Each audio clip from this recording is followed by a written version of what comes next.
67 కోట్ల మంది వానరులు మహావీరులైనటువంటి వారు రామలక్ష్మణులతో కలిపి పడిపోయాడు. ఒక్క వానరుడు యుద్ధభూమిలో లేచి తిరుగుతున్నవాడు లేడు.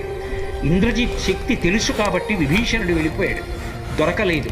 స్వామి హనుమ ఏ అస్త్రము చేత బంధింపబడరు కాబట్టి హనుమ ఒక్కరే ఉన్నారు. అందరిలో పెద్దవాడు, బ్రహ్మ యొక్క అంశలో వచ్చినవాడు జాంబవంతుడు నేల మీద పడిపోయి ఉన్నాడు. విభీషణుడు కాగడా పట్టుకుని అడిగాడు, తాతా కుశలమేనా అని అడిగాడు. వానరులలో శ్రేష్ఠుడైన హనుమ బ్రతికి ఉన్నారా అని అడిగాడు జాంబవంతుడు. విభీషణుడు అన్నాడు, తాత నువ్వు అడగవలసినది రామలక్ష్మణులు కుశలముగా ఉన్నారా అని అడగాలి. హనుమ కుశలముగా ఉన్నారా అని అడిగారేం తాత అని అడిగారు.